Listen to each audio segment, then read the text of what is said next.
எல்லோருக்கும் வணக்கம் நேயர்களே. இந்த வீடியோவில் ரொம்பவே முக்கியமான ஒரு விஷயத்தை பற்றி தெரிந்து கொள்ள போகிறோம். சற்று முன் பார்த்தீங்கன்னா ரொம்பவே அதிர்ச்சிகரமான ஒரு தகவல் வெளியாகி இருக்குது. அது என்ன அப்படின்னு பார்த்தீங்கன்னா, தளபதி விஜய் மற்றும் சங்கீதா அவர்கள் இருவரும் நேரில் சந்தித்த ஒரு முக்கியமான செய்தி வெளியாகி இருக்குது.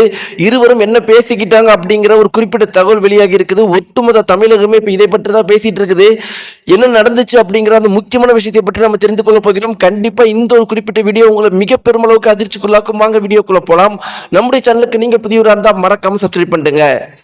நேயர்களே, கடந்த ஒரு வார காலங்களா பார்த்தீங்கன்னா நம்ம தமிழகம் ஏற்கனவே ரொம்பவே சந்தோஷமா தான் இருக்குது. ஏன்னா தளபதி விஜய் அவர்கள் முதலமைச்சராக இருக்கிறாரு. பல அதிரடி திட்டங்கள், பல மாசான மூவ்மெண்ட்டை தினமும் பண்ணிக்கிட்டே இருக்கிறாரு. ஒட்டுமொத்த தமிழகமே இப்ப இதை பற்றி தான் பேசிட்டு இருக்குது. ஆனா ரொம்ப முக்கியமான விஷயம் என்னன்னா, ஒட்டுமொத்த இந்தியாவும் அடுத்த பிஎம்மா தளபதி விஜய் அவர்கள் தான் வரணும் வரணும் வரணும் அப்படிங்கிற ஒரே ஒரு விஷயத்தை திரும்ப திரும்ப பேசிட்டு இருக்கிறாங்க. இப்ப ஒட்டுமொத்த ஹிந்தி மீடியாக்களும், ஹிந்தியில இருக்கிற இன்ஸ்டாகிராம் அக்கௌண்ட்டும் சரி, யூடியூப் அக்கௌண்ட்டும் சரி, எல்லாருமே இப்ப தளபதி விஜய் அவர்களா மோடியா நெக்ஸ்ட் பிஎம் யாரை நீங்க தேர்ந்தெடுக்கிறீங்க அப்படிங்கிற ஒரே ஒரு விஷயத்தை தான் கேட்கறாங்க. எல்லாருமே தளபதி விஜயை தான் செலக்ட் பண்ணிட்டு இருக்கிறாங்க. அதனால நம்ம சீக்கிரமாவே தளபதி விஜய் அவர்களை பிஎம்மா பார்க்கலாம் அப்படிங்கிறதுல மாற்று கருத்தே கிடையாது. இப்படிலாம் இருக்கிறப்ப இன்னைக்கு ஒரு குறிப்பிட்ட விஷயம், முக்கியமான விஷயம் வெளியாகி இருக்குது. இது இப்போ மிக பெருமளவுக்கு வைரலாக போயிட்டு இருக்குது.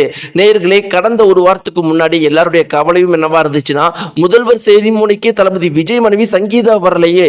20 வருஷமா தளபதி விஜய் கூடவே இருந்து அவருடைய கஷ்டத்திலையும் துக்கத்திலையும் பங்கெடுத்த சங்கீதா வரலையே, த்ரிஷா அவர்கள் மனைவி மாதிரி பங்கேற்கிறது எங்களுக்கு பிடிக்கலையே அப்படிங்கிற ஒரு விஷயத்தை எல்லாருமே சொல்லிட்டு இருக்கிற இந்த ஒரு சமயத்தில் இந்த ஒரு குறிப்பிட்ட தகவல் வெளியாகி அதில் என்ன சொல்லப்பட்டிருக்கு அப்படின்னு பார்த்தீங்கன்னா, தளபதி விஜய் அவர்களே பார்த்தீங்கன்னா தன்னுடைய மனைவி சங்கீதா அவர்களுக்கு முதல் முறையாக ஃபர்ஸ்ட் டைமாக வந்து வீடியோ கால் பண்ண சொல்லி வீடியோ கால் மூலமாக சங்கீதா அவர்கள்கிட்ட பேசியிருக்கிறாங்க. இருவரும் 2 மணி நேரத்துக்கு மேலே பேசியிருக்கிறாங்கன்னா, ரொம்ப முக்கியமாக தளபதி விஜய் அவர்களே தான் நிறைய கேள்வி கேட்டாராம். எதனால் உடம்பு இழைச்சி போச்சு, நீ பண்ணதை நான் வந்து எதுவும் பெருசாக எடுத்துக்கல, அதை நான் மறந்துட்டேன், நீ அப்படி பண்ணதுக்கான காரணம் என்ன அப்படிங்கிறது எனக்கு தெரியும், அதனால் உன்னை என்னால் நான் புரிஞ்சுப்பேன், நம்ம வந்து சீக்கிரமாகவே நேரில் சந்திக்கலாம், நேரில் சந்திக்கும் போது கண்டிப்பாக நமக்குள்ளே இந்த பிரச்சனை இருக்காது, நம்மளுடைய மகன் மற்றும் மகள் எல்லாமே நம்முடைய மகளுக்காகத்தான் நான் வந்து பண்ணுறேன் அப்படிங்கிறதுனாலையும் இருந்தாலும் உனக்காக நான் உன் மேலே எவ்வளோ அன்பு வச்சுக்கிறேன் அப்படிங்கிறது உனக்கு தெரியும், நீ பண்ணது எதுவுமே நான் பாதிக்கலை,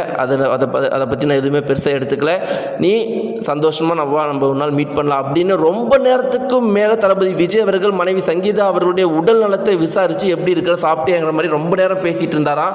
இந்த ஒரு குறிப்பிட்ட தகவல் இன்னைக்கு சமூக வலைத்தளங்களில் வெளியாகி மிக பெருமளவுக்கு வைரலாக போயிட்டு இருக்குது. நேயர்களே, நீங்கள் சொல்லுங்கள், தளபதி விஜயும் சங்கீதா அவர்களும் சேர்ந்துட்டா நல்லா இருக்குமா, இல்லை தளபதி விஜயும் த்ரிஷாவும் இவங்க 2 பேரும் அப்படியே கண்டினியூ பண்ணால் சூப்பராக இருக்குதா? உங்களுடைய கருத்துக்களை மறக்காமல் கீழே இருக்கிற கன்பாஸை தெரிவிங்க. நன்றி.